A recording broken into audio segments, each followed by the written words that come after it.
the inception of it is so fraught, right? Because you're trying to pick a thing that you can trust that like there'll be a little pocket for you to slide into because you've made something that's very particular, but not so particular that nobody wants it, right? We're not talking about it's weird. There's that quote. I can't remember the marketing guru guy, like Ogilvy or something. But the quote is like, if you want to be unique, you can always come down the stairs with a sock in your mouth. Butterscotch Hey everybody, welcome to episode 484 of Coffee with Butterscotch, the game dev comedy podcast of Butterscotch Shenanigans. I'm Seth and I'm the games programmer. I'm Matt, I'm the miscellaneous programmer. I'm Sam and this is a palindrome episode. Oh yeah, it is. 484. Good one. Good one. Also, this is a 4 plus 4 is 8. So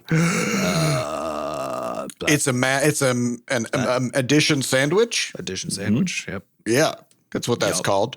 This is a show where we talk about life, business, and working in the games industry and palindromes and math. Today is September 6th, 22 by 4. Before we get started, we have a warning. There's going to be profanity in this show.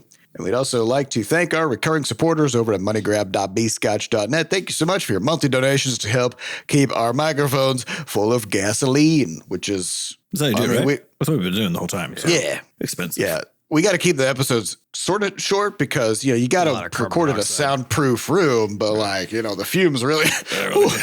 they really hit you. So today we're going to talk about Concord. Yeah. Not the jet that doesn't work anymore. Or the perhaps, well, I mean, I guess the jet, though, perhaps, an ominous sign. Yeah. Flew too close to the sun, kind of in both scenarios. Yes. So I'm ignorant of this. I've been playing the new WoW expansion for the past couple of weeks, and so I have not observed or seen anything of the outside world in gaming. So I don't know what's going on. What is Concord and what happened? I'm vaguely ignorant. Is that the not ignorant, but ignorant on the subject? The gist of it is that Concord was the latest live service game launch, and live service. And we all love these live service games. Live service game is just a game that is supposed to live forever. Okay, so you're talking fortnights. You're talking much like us, it will never die. Yep, Pokemon Go. All those things where it's like we're going to add new content. There's going to be maybe seasonal stuff, constant release of things happening. And Concord was another one of these. There's been a lot of these games that have attempted to launch, and the tricky bit is that Concord was also a hero shooter in the form of like an Overwatch sort of a thing, right? So you play a particular character with a particular set of skills and then shoot each other. That's usually how these games go. Their kind of shtick with it was, I don't know, I'll go with like a sort of Marvel adjacent feeling universe. So it's like kind of weird aliens and kind of techie sci-fi stuff as far as how all the heroes are composed.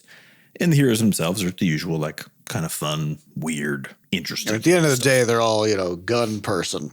Yes, they're all gun person in some capacity because at the end of the day, you got to shoot. None of them is crocheting, or doing poetry. No, absolutely not. So, so it launched, and so if I could ask, how many heroes were there? Do you know? I don't know the total, but it's going to be roughly on par with like what you see in all the other ones that launch at some point. It's like I don't know, maybe it does between 12 to 20-ish, probably enough. Enough. Yeah, okay. But what's interesting about it is that. One is that the game took 8 years to make, and I believe it was $100 million in total. Which is fairly cheap if it's 8 years of AAA development. That's what I was thinking. Yeah. But it's a big game. It looks good. It's very cool looking. And what's surprising, perhaps, if you were to sort of stack all these things up, is that the peak concurrent player count on Steam when it launched was 697. I started saying it and it sounded so low that I thought it wasn't real. So it did sim ship on Steam and PS4? Is that or PS5? Did. Yeah. Sim shipped on Steam and on the PlayStation, and then had an abysmal launch, an abysmal player count. And for reference, the Crashlands 2 demo had peak concurrency that was double that the day that we. So if I look up Concord on Google reviews has it at 4%. Oh yeah, positive. Yeah. Okay. So it wasn't like amazing game that just didn't really nail the marketing. It was more like everything was wrong.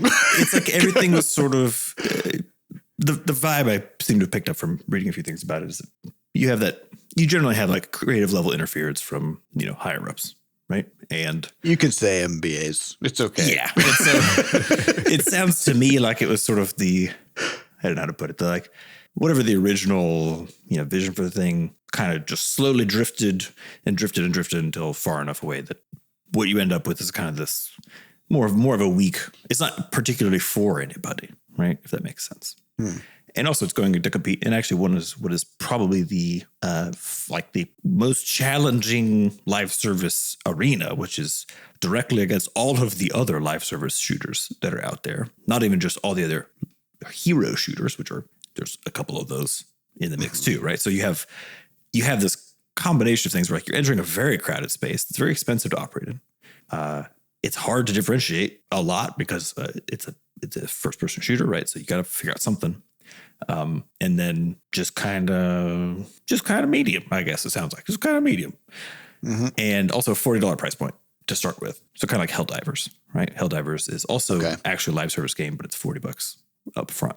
All those things. So they're kind of going like as a shooter. Like I personally haven't really been hyped about a shooter in a really long time, just because from a gameplay standpoint, there's kind of nothing new under the sun in the shooting space. Yeah, it's gonna all be mechanically. It's gonna be the setting and the story and like. So that's why like Helldivers, nailed it because we hadn't really had like a legit Starship Troopers simulator, right? And then you got stuff like the original Overwatch, which there hadn't really been much in the way of class-based shooters since Team Fortress 2, right? Team Fortress 2, I used to play, but by the time Overwatch came around, I didn't actually buy it because I was like, I feel like I've played this game, and then in the time since, the Overwatch community has kind of collapsed because they try to do like the Overwatch 2 thing and blah blah. But like you're saying, there's so much competition out there for not just class-based shooters, but you've got like Valorant, you got Anthem, right? And you've got Valve just released Deadlock, PUBG, and like their own Valve has their own hero shooter thing, which is sort of like the interesting thing about it is it actually has some different mechanical stuff going on with like traversal, and then also the actual way the game is played is actually just a little bit different versus something like Overwatch where it's just shooting people. So and like an 8-year dev window too makes me think like, because we've talked about how you make a decision of what to make in response to what which is what has been happening in the market, and then also in response to your predictions, which is you're like, okay, like what's just happened in the market shows that people as a general idea are interested in this type of a thing. We think we can do that differently, or we can put a cool spin on it. But then there's a gamble because it's going to take some amount of time, and the longer that takes, the further in time you are away from that decision point, and the market has changed. And then what? Like 8 years it's a long time. 8 years is a long time for a prediction to bear out. Yeah. So I think it's just a combination of these things. But what's been most interesting, and I think there's the usual, I'd say a lot of the gaming sites that are, I don't know how to put it, but it's like the fact that the game has some issues, right, with regards to how fun it is, whatever else. People, a lot of like the gaming press, and then especially like the gamers, quote unquote, take a weird level of enjoyment out of being like, haha, like look at this giant game that launched and like and nothing happened, like enjoying the failure of it. Which, I don't think it's like super necessary because it's actually just sad. Like that's a tremendous amount of work. Yeah. Well, there's been a lot of people working on this thing. And like you're saying, there's going to be people at the top who are like pushing bad decisions down onto it. But that's going to be a tiny, tiny fraction of the people who are making the thing. Like everybody else is just trying to make it as good as they can. Yeah. Given the constraints that they're under. Yeah. Well, and I think the part of that that's fair is the whole, like, people don't want to be nickel and dimed over time. They they do want games that don't have to become their hobby. Of course, they also want games that can become their hobby, right? But they don't want games that are just like that have to. They're designed to take all of your time and extract all of your money. And so when people feel like that's what a game is, then they, I think, reasonably take joy in it not working, right? And because it also is a celebration of the fact that people actually, because people are always like, just don't buy the game, and then people will stop doing that. And then, of course, everybody goes and buys the game, and then people keep doing that, right? And so when you have these moments where that actually does happen, I think there's a reasonable, from a business sort of design standpoint, kind of thing to potentially celebrate there. I don't know enough about the details of like how Concord was going to be doing that stuff to know like if that was truly warranted. But it is still like it's a live service game, and like there's going to be a bunch of that stuff. Yeah. But so I think there's like trying to separate the celebration of the demise of a game from that perspective, while also understanding what that means for the people who are making it and the fact that they spent a huge fraction of their lives doing this stuff, and to have the thing that they made just fucking poof, just evaporate. Yeah. Well, that's the weirder part is that Sony pulled it after like, I think less than 2 weeks. Two weeks, yeah. Delisted, removed, refunded. And as a live, so are the servers still up? No, like it's for people who bought it. No, I think the servers are. They're refunding everybody's like stuff, and so well, it's because the interesting thing about a live service game is you can't play it unless the company who made it lets you play it. Yeah, and they're designed to be expensive to maintain, because the whole idea is they're supposed to be supported by large numbers of players indefinitely, right? They're supposed to bring in a ton of money, you make that money by just constantly pumping money into the game and development costs, and just keep adding stuff all the time. Yeah, right? Yeah. So it's fascinating in a variety of ways. One is, to me, the speed with which Sony pulled it, I think, is very interesting.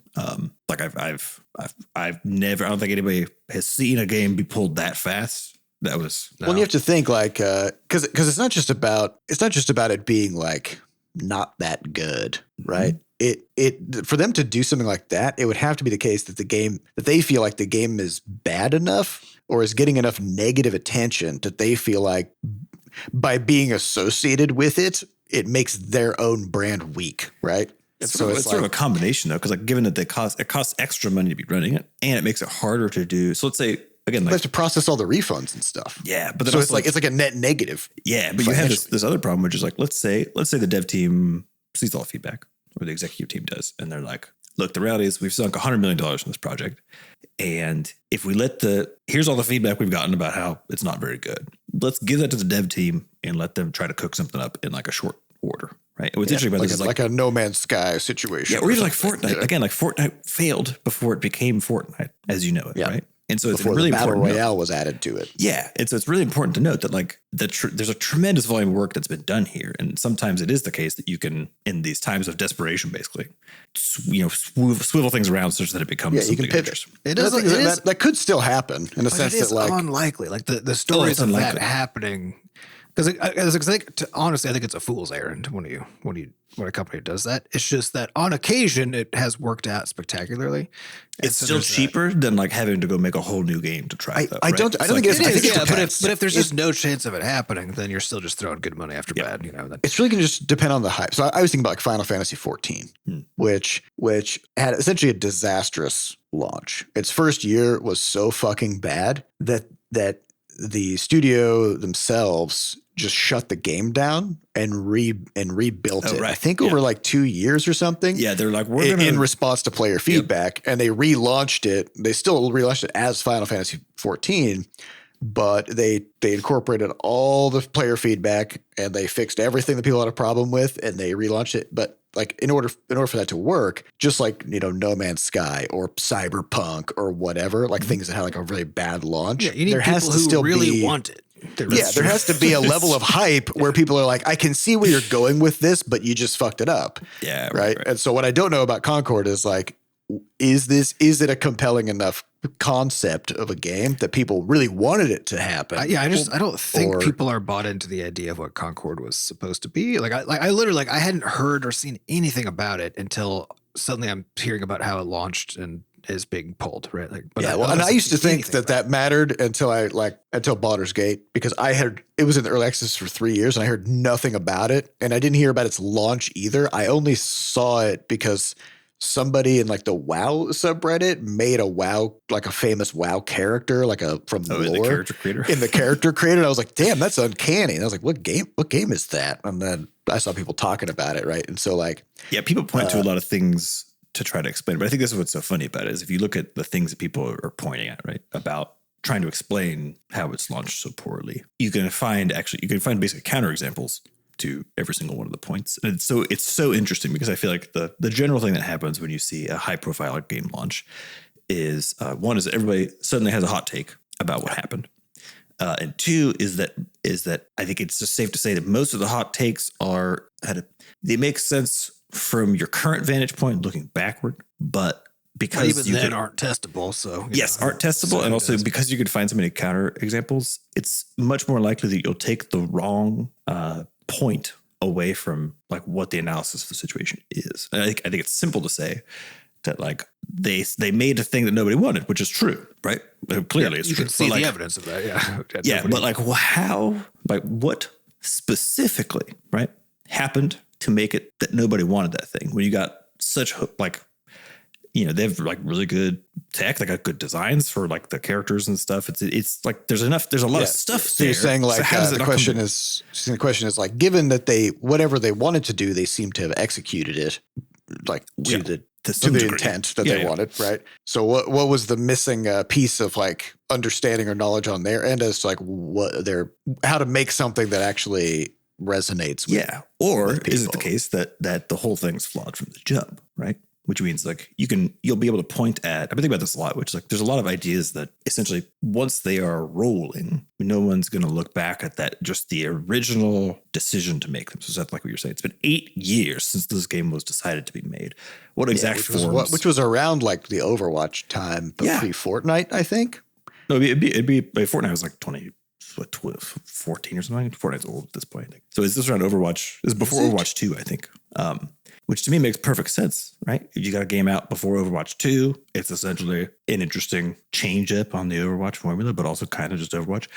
Dope. Yeah, let's get some of those people. But you wait long enough, it doesn't work. But I think the interesting point is also, are people looking for alternatives to those things, right? Yes. I think that was also the lesson for us learned with Levelhead, right? It's like people weren't looking for a Mario Maker alternative. They would just want to play Mario Maker. And we thought we were courting that audience. And surely there's an audience for that kind of thing beyond Mario Maker, right? But that audience is less familiar with the genre, actually, even though they'd be into it because people know it through Mario Maker. And I don't doubt that there's some kind of an impact on that for Concord with just the kind of game that it was. And the fact that there are extremely successful games squarely in that genre that's where the people, that's where the people would come from too, right? Because like if people are into that kind of a game, they're already playing it. They're playing it through one of those. Just like with WoW, their friends are there. That's like, it's a hobby because all these fucking live service games are designed to steal your whole life. That's their purpose, right? So like you're playing it every night. Are you really going to go switch out of this game you spent years getting really good at with the people that you know really well and all that kind of stuff? Are you going to switch off to a new thing? And it has to have something that you didn't realize you wanted, you know? Yeah. Something that when you watch the trailers for it and hear about what's going, like, oh shit, that's so cool, you know? So when you're playing a live service game, that other live service game can't just go fucking implement. You know? Yeah, which they do. You know? Yeah. So as a fact check, so Fortnite originally came out in 2017. So it was after Overwatch. Fortnite but that was, before and that it became Fortnite? The original version of Fortnite. The one that was into its early access in 2017, and so the interesting thing with Fortnite versus PUBG, because Fortnite basically they launched into a failure with Fortnite. Fortnite was originally survive at night by building a fort and while zombies attack you. So it was kind of like around the time where we were coming off the tail end of like lots of zombie games. There was still some zombie game excitement going on of like fighting hordes of zombies. And so they were kind of like tapping into that a little bit. But then they saw what was going with PUBG, PlayerUnknown's Battlegrounds, which I have to say the name because people don't really know much about it these days, really. Like people are still playing it quite a bit. Player base, it's got a big player base, but it doesn't have the cultural, support of Fortnite. But Fortnite basically saw what was happening with PUBG and they were like, oh, well, we think we can kind of like take our cool base building mechanic and like make some modifications and then just implement that same kind of a battle royale mode. But their focus was less on like the gritty realism and making it feel like a war, which automatically excludes a huge number of people who aren't really interested in, bloody murder, right? And make it into like a goofy, dumb thing. Well, but then right? So tonally it was different, right? Which I think is important. But then also they had a mechanic that was different. So you don't build a skyscraper in 4 seconds. Yeah. PUBG is guns, right? Just shoot, right? Yeah. So you got a good combo there. Tonally different, an interesting mechanic that everybody has access to. Yeah. And which also makes like the base building stuff really interesting to watch, right? Because like if you watch somebody play PUBG, it doesn't look that much different than somebody else, right? But if you watch a really good Fortnite player, they're doing it's weird. And you can, even if you don't play Fortnite, you're just like, what is going on? Like this person's doing crazy shit, like building skyscrapers in like 8 seconds and then sniping someone from the top. Like what is this? And so like it's remarkable. It's like really cool to watch. And so that was where the idea of like take something that people already like and then introduce something to it that they didn't realize was missing. Yeah, but I think especially if you can land it with a tonal shift too, because again, all you're trying to like, if you can't really directly compete with a live service game that is successful. I think that's the note, right? You cannot be the next PUBG and be PUBG. Also, like it doesn't make any sense. It just doesn't work like that. And you can tell that because there were like when Minecraft was at its peak. This was especially true on like the app stores and stuff on Google Play. So many clone iOS. attempts. Yeah, it's like every day there's like 300 games called like Block World and Craft Blocks and Mine World, and it's every one of them. It just looks exactly like Minecraft. And some of the early ones actually did okay before Minecraft like was on mobile, right? Because people were looking for Minecraft. People wanted it, yeah. And but as soon as Minecraft came to mobile, it was like, all right, we'll play. But the thing is, like, is then you once you get like the knockoff version of Minecraft on mobile that actually starts to become successful, that's the one. Now you can't unseat that either until Minecraft comes in there, right? Yeah. And I think with Fortnite in that space of your 99 player, murder spree, right? Like, those are technologically so challenging to accomplish. On top of like the design having to be good in the first place for the experience to be good, and so at that moment in time, like people were trying to do some kinds of stuff, like where they're trying to like have this kind of level of scale. But the competitive space at that time for Fortnite was basically PUBG, right? Like that's who, and so they weren't trying to compete not only against like PUBG and its details, or they were basically trying to compete against only that. Well, other companies were starting to make competitive. Yeah, you were starting PUBG, to see that, but they were starting from scratch. And Fortnite already had a game that they could kind of adapt, so they could be the first ones to follow. Yeah. So I think something like Concord, like it's in the competitive space that it came into. Was there's like 3 or 4 really popular similar things, hero shooters, and it has to try to differentiate itself against all of them somehow, right? Yes, and take enough players from each, that it. Yeah, so that's again, that's a really hard thing to pull off. It's hard to pull off when you just have one incumbent you're dealing with, right? So in the case like even Fortnite versus PUBG, right? But it's very hard to find your own little pocket against a wider array of all successful titles that have managed to do that, but are also functionally like kind of the same thing. You got like Valorant, you got Rainbow Six Siege, you got Fortnite, frankly, like you got Overwatch, you got all these things that someone could play that are like they're nearby, right? And so you got to ask the question, okay, how when someone just sees it, if they're coming from those games, are they? And again, they will be coming from those games because that's what they want to play a game like that. They've been playing games. And they operate at saturation scale. Like when you're talking like these big AAA titles, these big live service games that are extremely so popular, about them and are trying to compete against them, right? The reason they're there to have been around is because they have saturated the market. They have the whole market. There isn't like a pool of players who are like really into that kind of game. Once there's already this degree of diversity of like versions of that, right? That are just like, well, I would play this kind of game, except none of these are whatever the X. None of these have the one thing that I really want. Yeah, and maybe like that'll exist for a while, but then you have to deliver that thing. And I don't, as far as I know, Concord didn't have a thing that like differentiated it truly. No, but what's interesting though is I think there's often also these just like timing things that are they're impossible to actually work with specifically, but that you can really benefit from. And I feel like the Marvel hype was actually at its peak around like 2016, 17, something like that. It's like around the first Avengers Endgame, right? Yeah. And since then, everyone's been getting kind of more tired of it than excited about it, right? It's like, oh my God, it just keeps coming. Yeah, you know that you're in trouble when a new phrase, like a new type of fatigue gets invented to describe the thing that you're doing. Yes. Right? Like So, superhero fatigue or Marvel fatigue. Yeah. So what's interesting is again, this is all armchair shit because, and I want to be clear about it. Yeah, we're also just pulling shit out of our asses. Yeah, it's impossible to say what the fuck happened. All we know is that it didn't find its audience, right?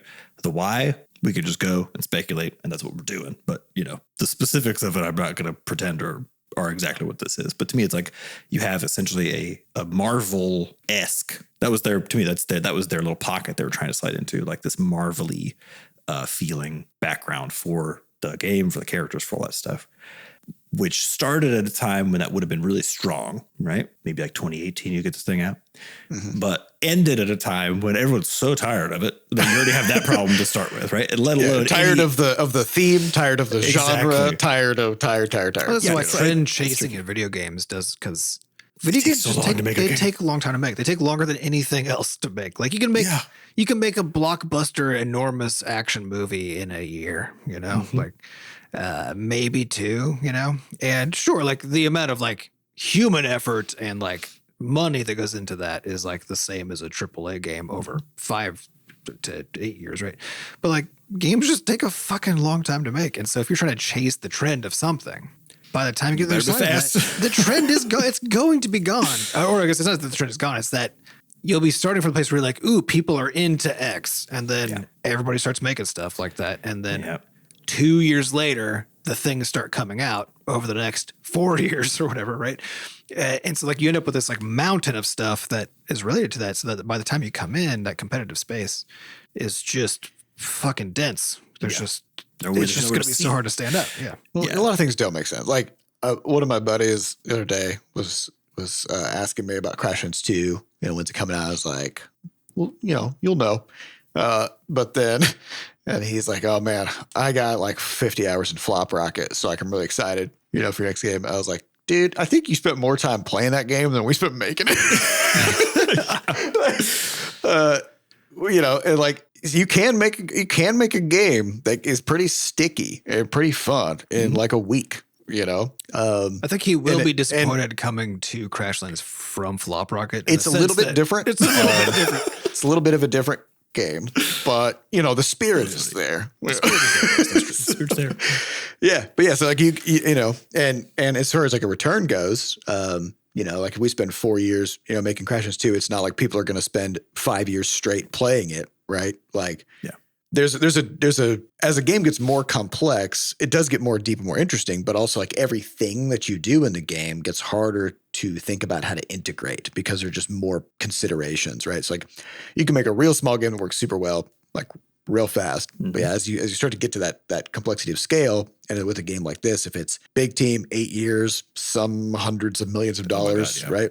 Then the amount of time it takes to do anything is just insane because there's so much coordination, so many departments, so many people. And yeah, if you don't have that kind of rock solid confidence at the start of you're like, whatever we're doing with this game, it's the correct thing. Even if it takes 20 years to make this game, it's still gonna slap, It's very difficult. That's the tricky part, right? With all I think the inception of a game, we were actually talking about this last week. The inception of it is so fraught, right? Because you're trying to pick a thing that kind of like your points that it wouldn't matter when you finished it. Ideally, it like somehow if you finished it tomorrow or in a decade, that you can trust that like there'll be a little pocket for you to slide into because you've made something that's very particular, but not so particular that nobody wants it, right? We're not talking about it's weird. There's that there's that quote. I can't remember the marketing guru guy, I think Ogilvy or something, but the quote is like, if you want to be unique, you can always come down the stairs with a sock in your mouth.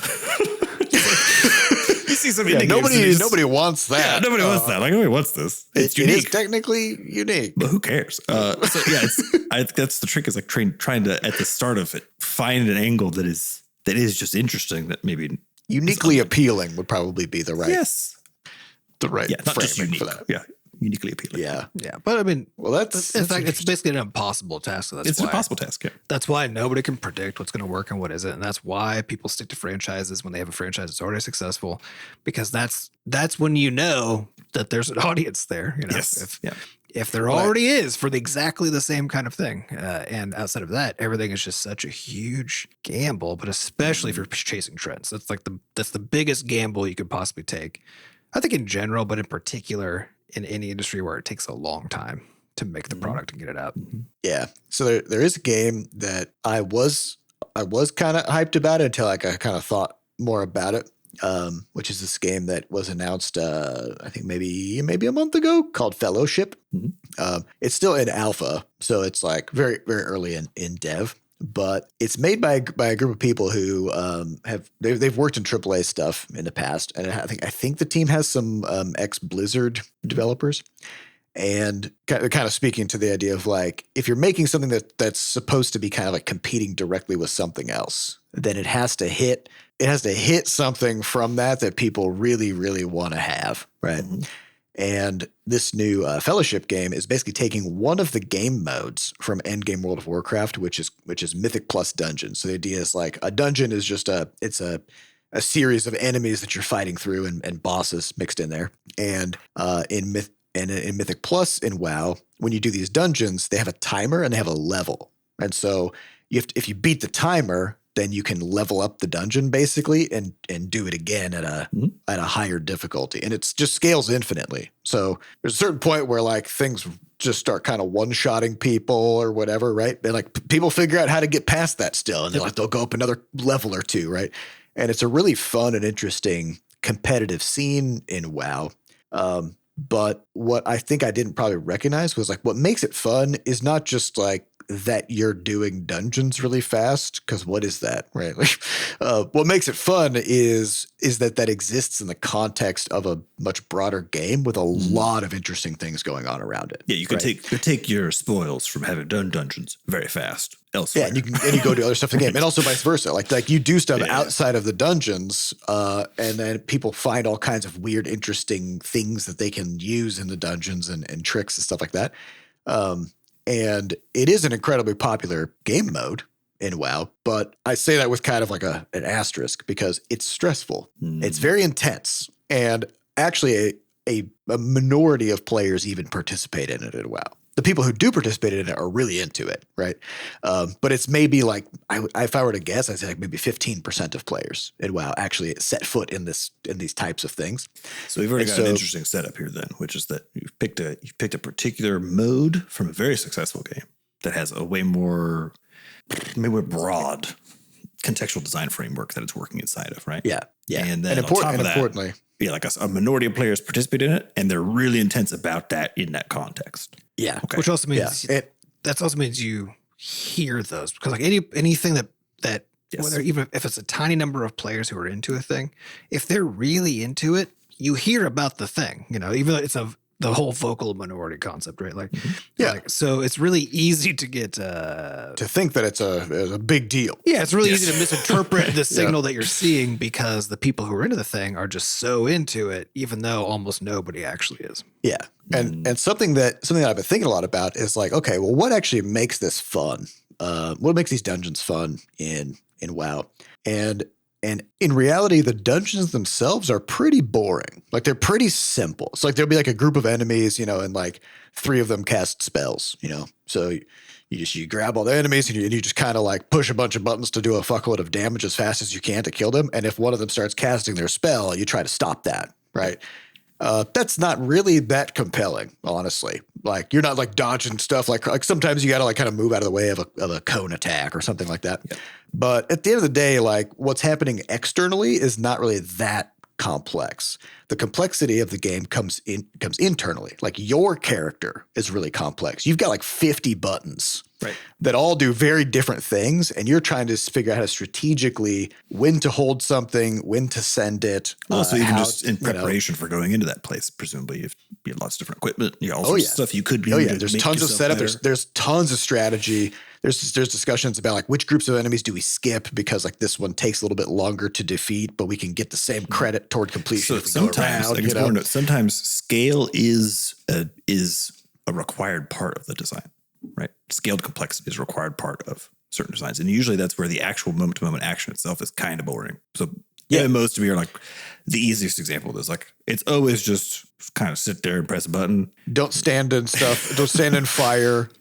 Be in the right place at the right time based on the what the boss is going to do, and then like do as much of your own thing as you can. Yeah. Right? So like mechanically, damage or healing or whatever. Yeah, mechanically, it's not exactly like thrilling on the second to second, or like it's not particularly crazy on the second to second basis. Yeah, but it's kind of like what's happening around you is not that crazy, but like what you have to do to respond to it is kind of crazy. Yes, right? or in preparation for it, or as a result of having defeated it, right? And so it's like it's a more of the games outside of the moment to moment, I guess, if that makes sense. Like that small loop. Yeah, it is. The least important. And so so it makes this kind of a problem for this new game, and I'm curious to see how they end up dealing with it, or if they can. Is the vision for this new game is it's just that. It's just the dungeons part. So you're not going to level up.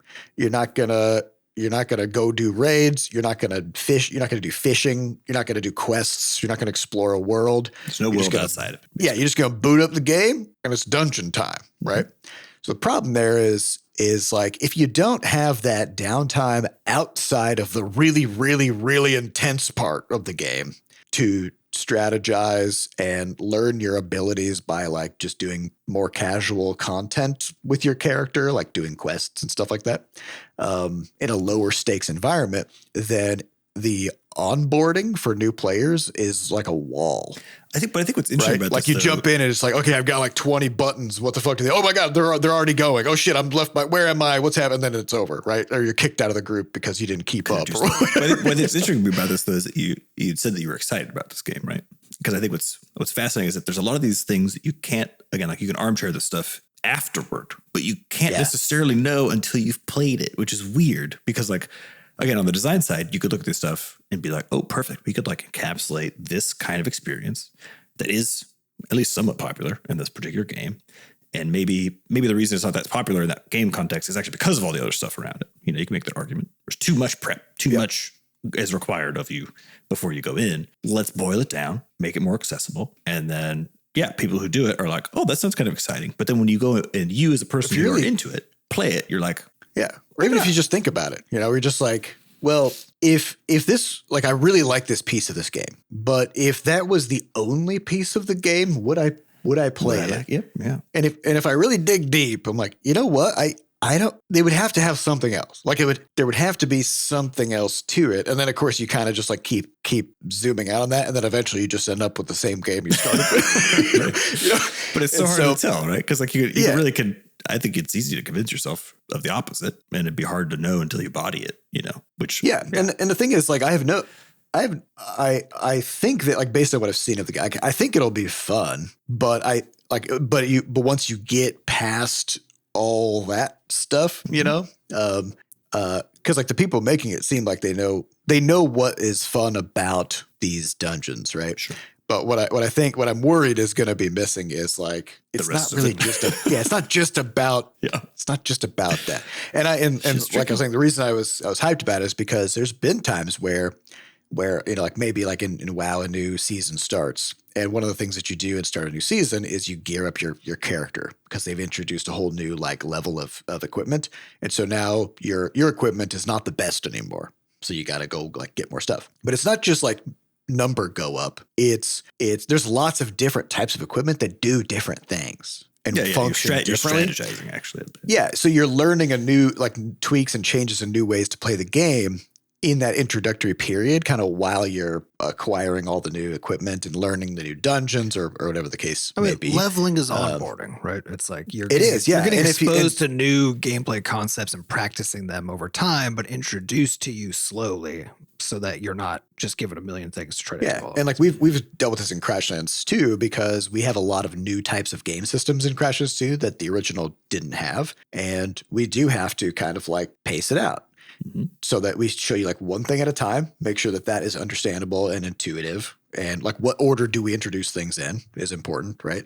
And difficult in an open world context. Yeah. And you're going to have this weird thing where like for players who are really experienced in a genre, that stuff is annoying as hell. And for people who have been playing that game for a really long time, if they have to then like level a new character or whatever, like basically go through the onboarding process, all they want to do is skip it because they're like, this is dumb. This is not real. This is not fun. This is not engaging, right? It's like, it was fun and engaging at first because, you were the discovery phase, right? Walked through the discovery phase, but you can only learn something once. Yeah. And when learning is the fun part, then that's it, right? So I'm curious to see where they go with that game. The other part is you're talking about basically like it's a popular subset of what's in WoW is kind of where this is coming from. That seems like the player base, right? Yeah. But I think one of the reasons that WoW, I think to me the core reason that WoW is so successful coming as a non-player is the sheer variety of things you can be doing. Yeah, design It's scale. a huge diversity of right? content. So because it's actually not WoW is not a game. WoW is a whole bunch of games living in a virtual world.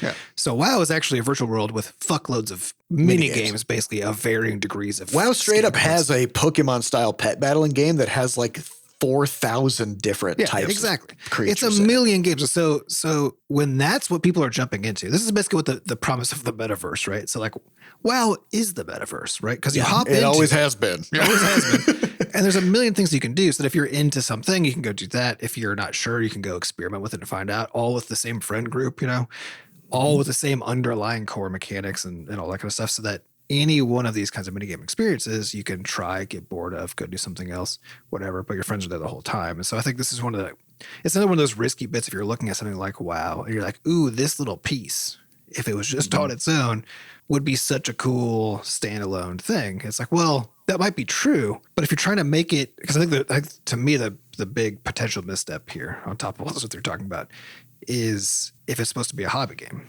because it sounds like this is supposed to be a live service hobby game, right? And maintaining that with just the dungeon crawl kind of aspect, right?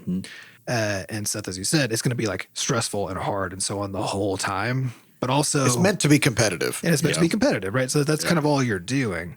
When that's happening in the context of a bigger game with all kinds of other stuff going on, right?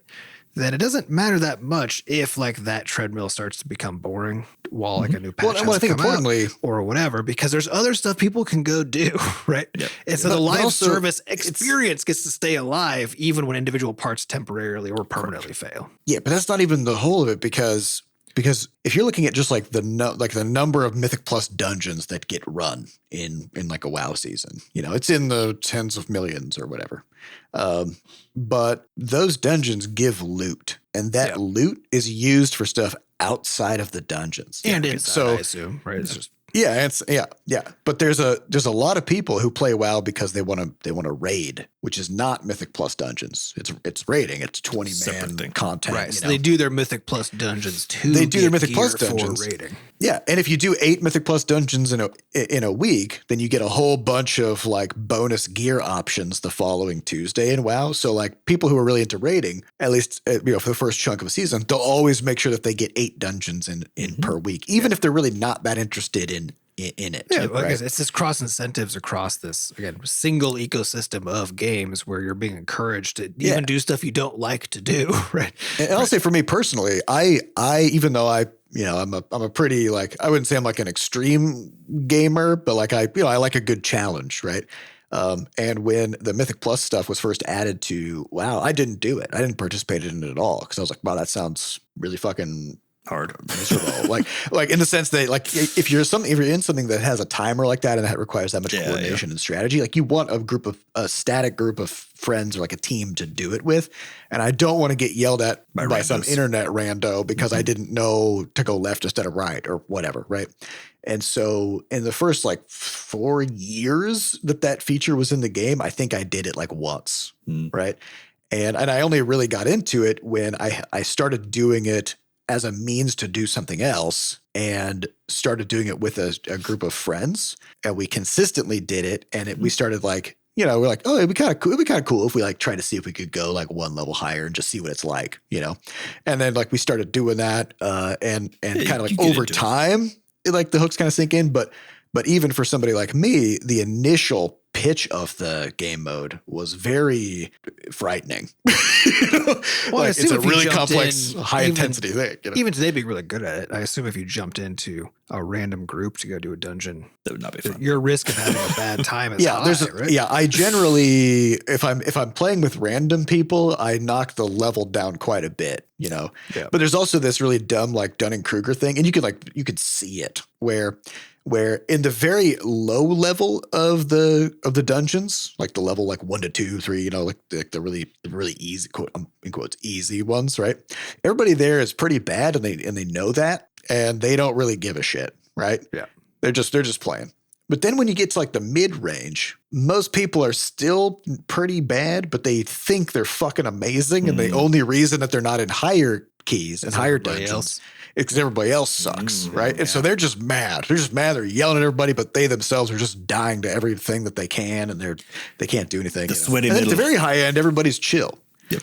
Because people know enough to know, what it means to be good and what it means to be bad, and also like what it means to just not know something. Because they're like, oh, it looks like this person doesn't know that thing. I'll just tell them. And then you just move on, right? Yeah, it's all this stuff is so tricky because you can, again, just from the base design point, it's like you could take a thing that seems like it would be a really good idea and you rip it from its context. And it turns out that like a lot of that context, to live in the context is required. And that's just always the risk. It's so hard to know. So hard to know. Yeah. And here's the thing. I would never say that you can't make a good standalone dungeon crawling game like that. Because I think it has to be. So the thing is, like, it has to be completely different, actually. Yeah, again, it needs to play differently. In my mind, it needs to be something that's like it's an inverse. Like instead of having a really complex character and like fairly simple opponents, I think you got to flip it. I think it needs to be the case that like if I just jump into say like a game like League of Legends, right? Mm-hmm. Like in League of Legends, you got 4 buttons, and do they open up over time as you level, or do you just have all 4? Yeah. Within like 5 minutes, basically. Yeah, but even like at the start of a match, you've got like 2 things you can do, right? Mm-hmm. You can like right click enemies to like do your basic attack on them, and then you've got like your one ability that you start with, right? And so there's even like a miniature onboarding that happens within a match. And it's not like you pick your character ahead of time. Here's your 30 buttons. All right, here you go. And then just throw you into a PvP match. Like that's way too much, right? And so if you want something people can kind of jump into, then like if you make the environment more complex and interesting, which is like in League, like your opponents are all doing all these interesting things. Well, I think that the point though is that you're backing all the way up to the fantasy of it, which I think is the important part, right? The fantasy of like doing a dungeon with friends. But if you don't back all the way up to that, after you get excited about a particular implementation of it, like dungeons in WoW specifically, then you're just copy pasting all the details. Yeah, but the details come from a really different context, and then you're fucked. You know what I mean? So like, we'll see. Because if I'm imagining like a cool kind of action game where like we can like let's say the 3 of us want to go in and do a dungeon, right? Like what would that mean? Like, and it would be super cool if like we each like we talk every time like, okay, I'll play this character because you want to play that one, and like we can kind of synergize this way, and then like this other person can do this thing. And then like if during the boss fights or whatever, like I'm looking over and I'm seeing like you guys doing like cool flips and like dodging stuff and like blasting things, and the thing is like and I'm not like staring at an action bar the whole time, like figuring out what button to push. The thing is you have this already with. This is like your Left 4 Dead. This is your Helldivers. This is Deep Rock Galactic, right? Level based.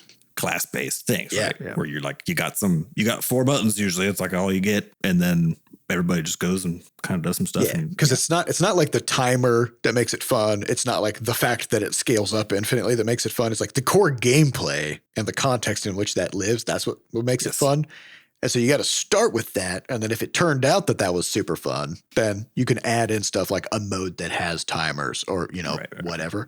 But having that be kind of like the starting point where it's like simultaneously very complex. It's the only thing in the game. It's very hard. It's kind of overwhelming, and it's really intense when you do it because of the pressure put on you by the timers and stuff like that. It's like, that's gonna be a real interesting sell. So I think we have time for just one quick question. Okay. All right. So this question comes from podcast.bscotch.net. Highest upvoted question is from a Retro Banana Man NL, who says, did the appearance of Levelhead at SGDQ have an effect on the levelhead sales and or visibility and or Crashlands 2. Also, a very cool run, illegally Sam. Mm-hmm. Awesome. So that's Summer Games Done Quick. It's a speed running competition, and Levelhead was in it, and it kind of has been, I think, for a couple of years. No, this is the first time. This is the first time. We've been to some other speed running. Nope. This is the. We submitted it. We submitted it. Oh, we submitted it. Okay, Yeah, that was it. Yeah. I I was like, I remember talking about SGDQ with Levelhead stuff in the past. Yeah. I guess, we just never got there. Yeah, we've submitted it. The players have submitted it, but this is the first time that it actually got in there. Yeah. Yeah, and it was a super fun. It was very cool. The run was great, and it was fun to have that context. It was early morning stream. It was. It wasn't even at the ass crack of dawn. It was like in the lower back of dawn. We didn't even make it. We didn't even make it there. I think it ran at maybe 6 a.m. or something, our time. I can't remember. It was originally scheduled, I think, for before that even. So it was just it wasn't at the ideal time for SGQ. Unfortunately, we didn't see. Nothing happened that we could see. Most things make nothing happen. Even at a pretty large scale. Yeah, within like a noise threshold. You know what I mean? You can't quite tell what, if any, effect there was. I know that the video, I mean, if you see the video on YouTube, it is very fun to watch. Even if you haven't played the game, it doesn't really matter because it's a different kind of experience. It's that's just the thing about speed runs, right? You don't even have to know the game, and you can still usually have a pretty good time. Yeah, it was fun to watch. Yeah. So the video did pretty good, and the performance was awesome. So yeah, we the thing is, like, we've come to the understanding that everything matters, and also nothing matters in the case of like. Well, I would separate it as no thing matters. Everything, right? Yes. Because everything matters, right? It's any one thing basically doesn't really like if it does, it's an incredible rarity. Like this is kind of happened with, I think it was like Flappy Bird had something like that, right? Where like, was it PewDiePie played it? Oh, I don't remember. I think so. It was like this is a throwback, but every now and then you'll have a game where like some big streamer picks it up, some whatever, some big YouTuber. And that kind of kickstarts the thing, but that's like a 1 in 10 million type of a situation. Yeah, that really happens with like the biggest, sort of streamers and stuff. So something like SGDQ is actually, this is kind of like, this is actually related to this discussion we were just having about like pulling the dungeons out of some of their context and that kind of stuff, right? Like, and relative popularity. Like SGDQ is very popular amongst the most intense video game enthusiasts, right? Like, because most people who play video games don't go beyond like just playing. They don't interact in any other way outside of the context of like the playing of games. They don't interact with developers. They don't read about how games are made. They don't watch speedruns. They don't do that kind of stuff. The vast majority of players, right? And then beyond that, you start to get to the players who are like really into it, but usually almost all of them are really into the one game they play or the one genre they play. And they might get pretty deep on those, but usually not that deep, right? And at the kind of the bottom of all of this, you've got people who are just into games, which is it's like speedrunners live in that prior space. They're like really into a game, right? But they're also part of the people who are into games community because speedrunners like are a broader community within which you have like ones for specific games, right? So but you're just like keep falling down this funnel of like what's going on in there, right? And you go see like a GDQ.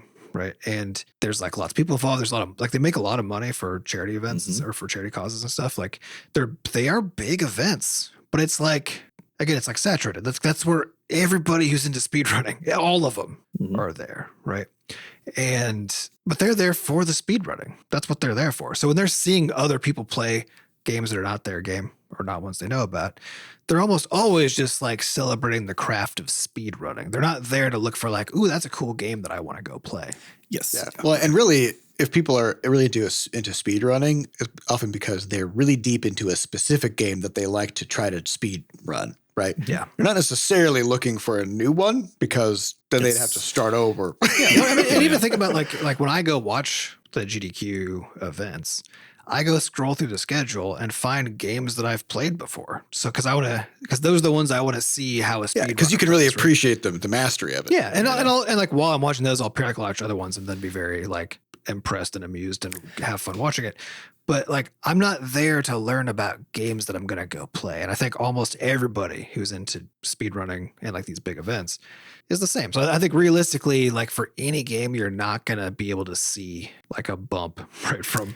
I think it's almost like you can't necessarily guess where it's going to come from. Like a good example of this is the Olympics versus the movie The Hunger Games in terms of their effects on archery participation. Okay. Yeah. The Olympics shows archery every couple of years, people doing the wildest shit with a bow you've ever seen in your life, right? Incredible. But in a way that feels extremely inaccessible to you as a Yeah, because they look like cyborgs. Yes. I don't believe, and I'm sure someone could fact check it, but I don't believe there's much of a bump post the airing. Yeah, and there probably archery. is one, right? And one that if you like, you could maybe measure, but it's not going to be like, oh, now all of a sudden archery has become popular because of. But apparently, after the Hunger Games movie with Katniss Everdeen blasting people with a bow, archery, like interest in archery classes and training and stuff like that went up like bananas, right? Because it's like skyrocket. So again, it's like both are showing archery, but in very different contexts and in a way that one of them happens to make it so that people want to go sort of like live the fantasy of it. Yeah, arguably, because the fantasy in Hunger Games is like, okay, this person's growing up in like the poorest district, using archery to help feed her family. Already very practical, right? Mm-hmm. Just got a basic ass bow, very accessible. Then leverages that skill to like win this competition, pulling off all kinds of sick moves, defending people from death, blah blah blah. Very inspiring, right? And then you watch the Olympics, and it's just people standing there silently in a line. Mm-hmm. Just pull the thing back, shoot a target. Yeah, but if you ask purpose, do people who are actually archery enthusiasts watch the Hunger Games for the archery? The answer is like no. They watch they watch the Olympics because they're like, I want to see this highest level, right? So I think that to me is kind of an interesting difference of it. And you do have there's other effects there that are interesting too. So like swimming, I know that after Michael Phelps won his like 1,000 medals in like one fucking Olympics, then suddenly there was a boost in participation in swimming, right? People were more interested in it, people wanted to take class. But it took a guy, this wasn't the case that this happens every couple of years when swimming happens. It took the fact that there was a guy who was so ridiculously overpowered in the water that it was shocking to see, right? It took there was a story. There was a spectacle and a story. Yeah. Because when it's just because it's never a story that just like, hey, a bunch of people are really good at this thing, right? That's not a story, right? And I think like GDQ like still has the storytelling component because of the charisma of the person doing it, because there are like people who are 100% the best at that game and that kind of stuff, right? But that level, that's where the bottom of the funnel is. The bottom of the funnel who is viewing this already is basically the question, right? Yeah. It's like, who is choosing to tune into the archery portion of the Olympics? It's kind of the equivalent to me. It's like, and cares about the story, right? Because in like GDQ, the story that you care about is if you like the game already, you're compelled by that part of the story. If you're into speedrunning and know who this person is because you're into the competition part of speedrunning, that's a compelling story. But both of those are bottom of the barrel, not in a negative way, just like bottom of the funnel, Mm-hmm. But versus like swimming. Swimming is accessible. Anybody can imagine just going and swimming, right? So like when you start hearing, it took forever before someone was good enough at swimming, like so shockingly good that everybody's like, holy fuck, that looks fun. Here's the thing. I would argue that even though probably participation in swimming went up, it didn't really matter because like still almost nobody swims. Oh yeah, people, yeah. You know what I mean? So it's gonna go from like almost nobody to still almost nobody, but it's a relative more thing, right? Yeah. So but this is true with anything because like it's all measured by priors. Like when we're looking at say like, oh, did we get a levelhead bump? There are two questions there. One is, can we see something above the noise of just like the everyday stuff that's going on, right? And that's where your relative change comes in, right? And then there's the absolute impact, which was, did we see something happen and did it matter, right? Did it impact something in a significant enough way that it caused us to make a new decision or think about something or take some action, right? And most stuff in games, almost everything we've ever seen or done, even when we do get the relative bump, the absolute size of it is so small in the grand scheme of things. And this is true even if we have like a huge, so we just actually had a few weeks ago, we had somebody do a full playthrough of original Crashlands. Mm-hmm. The last time I looked at the numbers on that video, it was 400,000+ views, right? That led to a bump we could see in the Crashlands sales and in Crashlands 2 wish lists. In the grand scheme of things, like in terms of like overall impact on Crashlands sales and on Crashlands 2 wish lists, like the actual like real impact. Yeah. If it didn't happen, it wouldn't have made a difference, actually, right? It's definitely more than you would normally get on just a random week. And a lot more. But then for like 4 days. Yeah.